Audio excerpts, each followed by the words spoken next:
Bismillahirrahmanirrahim. Assalamualaikum warahmatullahi wabarakatuh.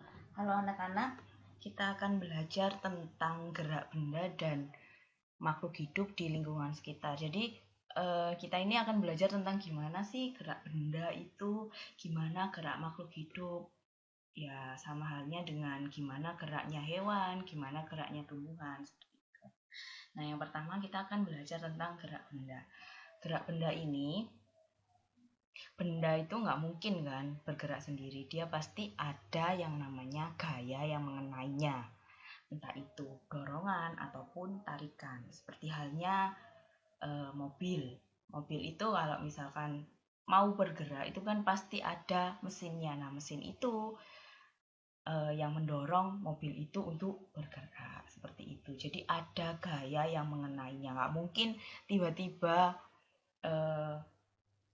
mangkok di atas meja itu bergerak. Nah, kalau seperti itu kan menakutkan ya. Jadi, kalau benda bergerak itu pasti ada gaya yang mengenainya.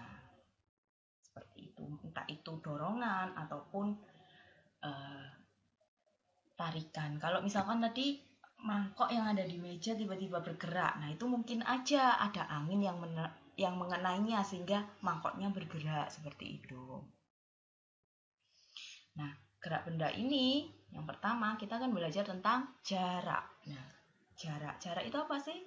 Jarak adalah besarnya panjang yang ditempuh oleh suatu benda bergerak. Jadi panjangnya benda bergerak itu sampai mana sih? Itu namanya jarak. Nah, jarak ini termasuk besaran skalar. Hanya mempunyai bilangan. Jadi besaran di fisika itu ada dua, nak. Ada besaran skalar, ada besaran fisika. Nah, yang besaran skalar itu hanya mempunyai bilangan, hanya mempunyai angka. Sedangkan yang besaran vektor itu mempunyai angka dan juga arah. Nah, satuannya jarak ini adalah meter. Coba langsung ke contoh aja ya. Misalkan A, benda A, menuju ke B. Kemudian sepanjang 10 cm. Kemudian B menuju ke C sepanjang 8 meter. Nah, kira-kira jaraknya A ke C itu berapa? Berarti kan jarak A ke B ditambah dengan jarak B ke C. Itu adalah jarak A ke C. A ke B jaraknya berapa? Jaraknya adalah 10 ditambah dengan 8. Jadinya jaraknya A ke C adalah 18. Jadi jarak tempuh A ke C adalah 18 cm. Seperti itu. Coba lanjut. Kita lanjut ke perpindahan. Nah, perpindahan ini apa? Perpindahan adalah jarak suatu benda dari posisi awal ke posisi akhir. Yang besarannya ini besaran vektor, yang tadi besaran skalar, yang ini besaran vektor. Jadi dia mempunyai arah. Arah itu nanti misalkan nih jawabannya itu 6. 6 ini arahnya kemana? Ke kanan apa ke kiri? Seperti itu. Ke atas apa ke bawah? Seperti itu. Nah, satuannya tetap sama, yaitu meter. Coba contoh. Benda A menuju ke benda B itu dengan jarak ke kanan ya dengan jarak 10 meter. Kemudian B menuju ke C ke kiri sebesar 8 meter. Nah, perpindahannya berapa? A ke C. Berarti perpindahan itu posisi awal ke posisi akhir, ya kan? Kedudukan awal ke kedudukan akhir. Berarti kan perpindahannya adalah 10 dikurangi 8 dari A ke C. Seperti itu, langsung saja 10 dikurangi 8 sama dengan 2 meter ke arah kanan. Jadi kan masih ada sisanya ke arah kanan tuh.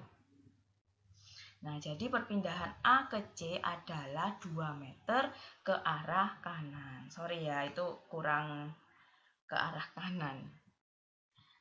Nah, selanjutnya contoh selanjutnya ada A menuju ke B sebesar 5 meter. Kemudian menuju ke C sebesar 2 meter.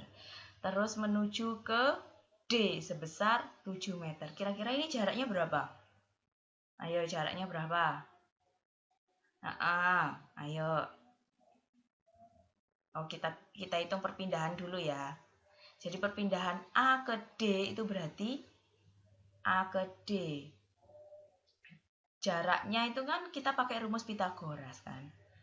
Jadi jarak Pitagoras itu rumusnya apa sih? Kalau sisi miring, sisi kedua sisi tegak di akar. Jumlah kedua sisi tegak di akar. Berarti kan di situ B ke C kan sama dengan A ke titik ini kan.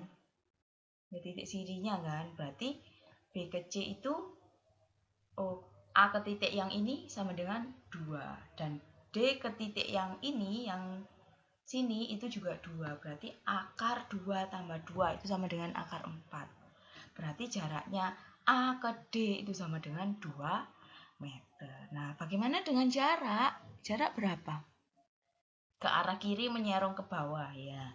Kalau jaraknya berarti A ke D.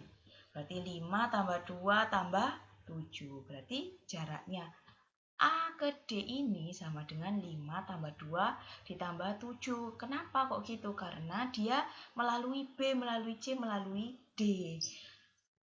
Beda cerita kalau misalkan A ini langsung jujuk ke D, itu pasti nanti jaraknya berbeda lagi, seperti itu. Nah, ini soal offline-nya jika kalian tidak punya gadget, tapi kalau misalkan ada gadget ya langsung dikerjakan di Google Form saja. Sekian dari saya. Besok kita akan lanjut tentang gerak lurus berubah beraturan, gerak lurus beraturan, gerak melingkar, dan juga gerak parabola. Saya akhiri, semoga ilmunya bermanfaat. Assalamualaikum warahmatullahi wabarakatuh.